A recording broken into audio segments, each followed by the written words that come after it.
sekali lagi teman-teman, tidak bisa dilepaskan posisi Mas Yun sebagai pendiri Sobat Ngarit dan roh dari Sobat Ngarit teman-teman.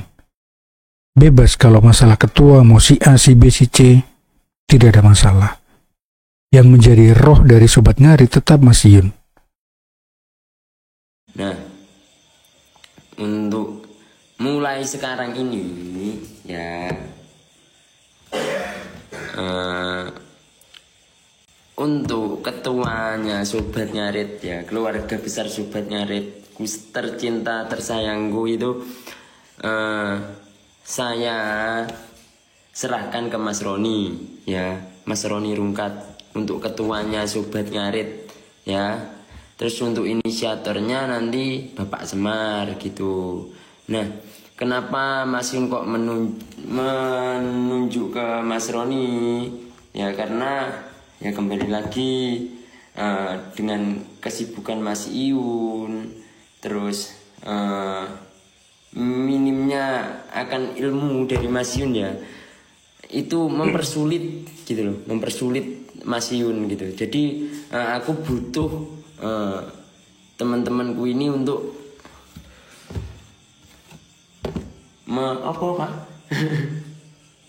membantu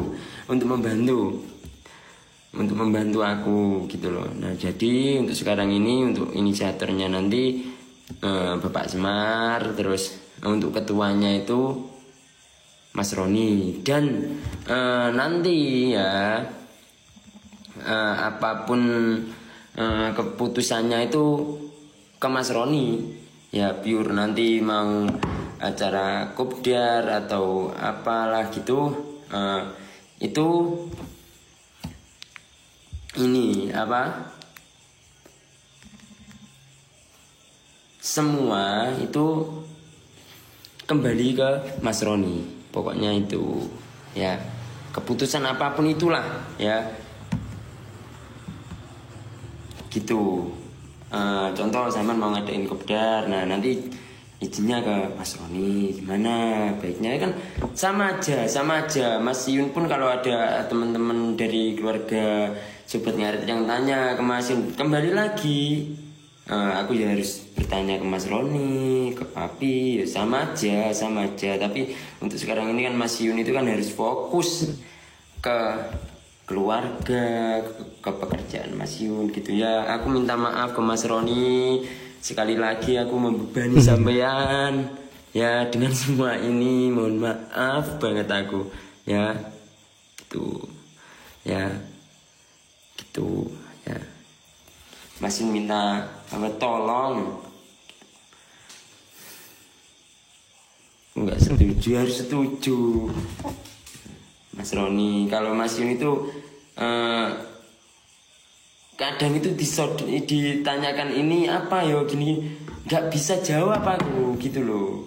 Aku masih perlu waktu untuk belajar untuk semua ini, dan dalam waktu sesingkat ini tuh Mas Yun itu nggak bisa gitu loh. Dengan dorongan teman-teman keluarga besar Sobat Ngarit yang cukup besar ini, bagiku aku tuh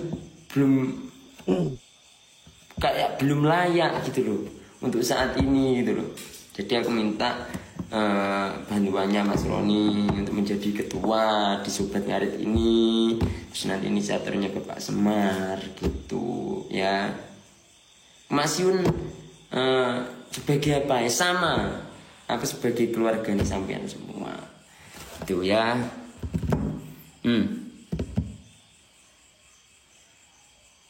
Nah, ada masalah ya, betul ya, untuk ketuanya Mas Roni ya.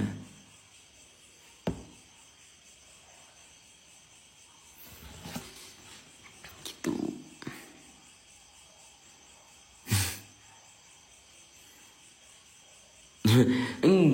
enggak sama aja loh. Nah, daripada aku loh ya, kalau Mas Yun itu untuk sekarang ini kalau ada apa, disodorkan apa, pasti cuma jalan di tempat gitu loh. Itu gak bisa ngomong, itu gak bisa gitu tuh ya.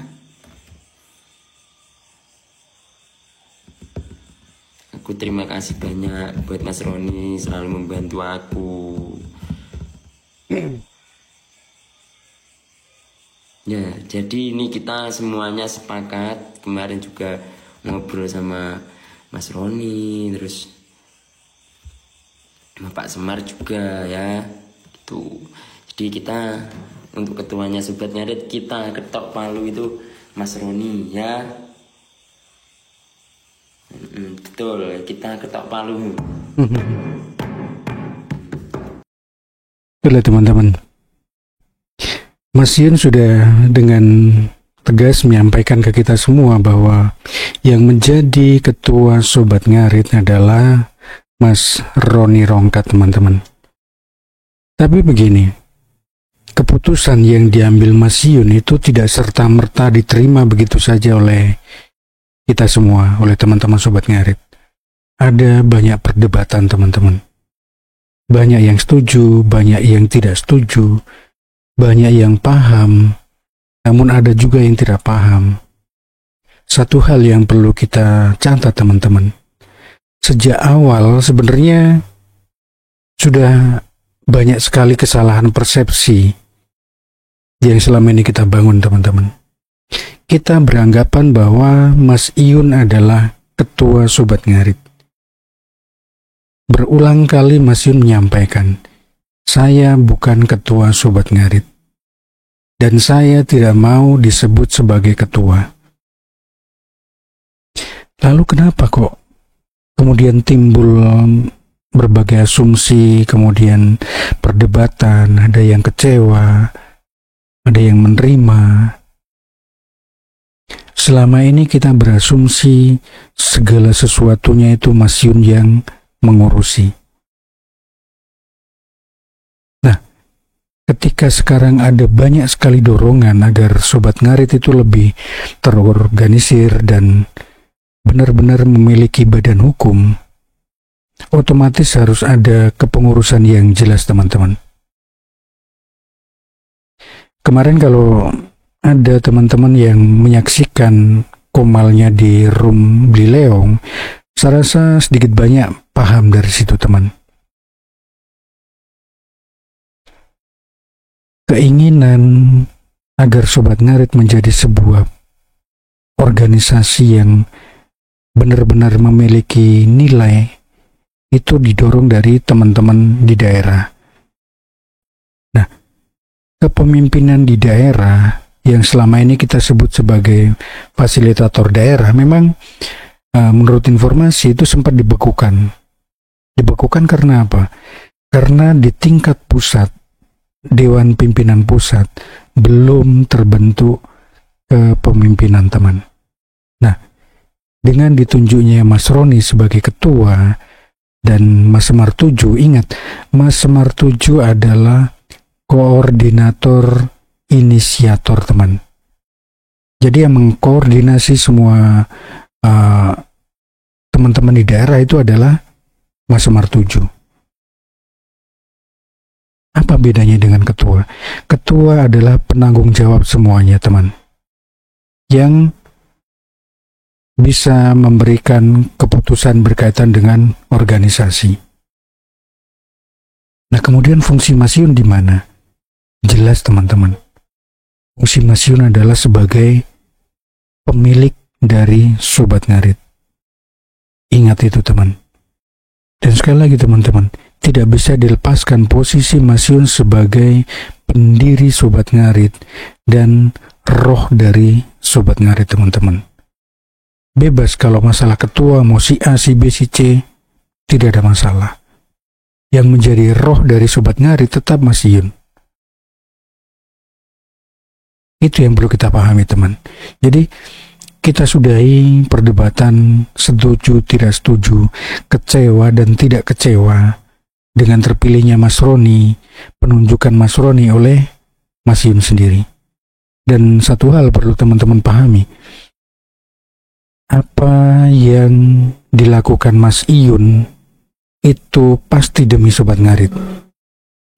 Dengan ditunjuknya Mas Roni, itu pun bukan pilihan yang mudah untuk Mas Iyun. Dan saya yakin Mas Yun sadar akan banyak sekali pro dan kontra. Pilihan saya rasa ada di dua orang, Mas Roni sendiri dan Mas Martuju. Nah, pertimbangan apa kira-kira yang menjadikan beliau berdua ini sebagai kandidat utama, teman-teman? Yang pertama adalah berkaitan dengan kepercayaan dari Mas Yun sendiri. Itu satu. Kedua, orang yang selama ini memang terlibat di balik layar berkaitan dengan Sobat Ngarit. Kita tahu sendiri kiprah dari Mas Martuju seperti apa, kemudian Mas Roni sebagai orang di balik layar yang selalu menemani Mas Yun, kemudian memberi masukan ke Mas Yun. Pemilihan dari Mas Yun menunjuk Mas Roni, saya rasa tepat, teman-teman. Karena apa? Mas Roni tidak punya tanggung jawab secara kelembagaan di organisasi lain, teman. Tapi kalau Mas Martuju, beliau adalah seorang aparat desa, teman-teman. Dan sebagai aparat desa, saya rasa memiliki sebuah pertanggungjawaban tersendiri, teman. Itu yang perlu kita pahami, teman-teman. Sampai di sini ya, saya berharap teman-teman bisa memahami keputusan yang sudah dibuat Mas Yun, teman. Karena organisasi sebesar Sobat Ngarit ini untuk pertama kalinya, teman-teman, mungkin satu-satunya di Indonesia, sebuah komunitas yang berdiri mulai dari media sosial kemudian tumbuh menjadi semakin besar dan melakukan kegiatan real di dunia nyata itu di berbagai daerah, dilakukan oleh ribuan orang, teman-teman. Yang menjadi motivasi apa, teman-teman? Yang menjadi motivasi adalah kebersamaan, kekeluargaan. Motivatornya siapa? Motivatornya adalah Mas Yun, teman. Itu. Ya, kita berharap dengan terbentuknya kepengurusan saat ini paling tidak menjadi harapan baru untuk kita semua, teman-teman. Mudah-mudahan Sobat Ngarit ketika sudah berbentuk sebagai sebuah organisasi, kedepannya semakin membawa manfaat bagi banyak orang, teman. Oke, saya rasa cukup ini dulu, teman. Kurang lebihnya saya minta maaf. Salam Sobat Ngarit Nusantara, salam sambabatan, srek.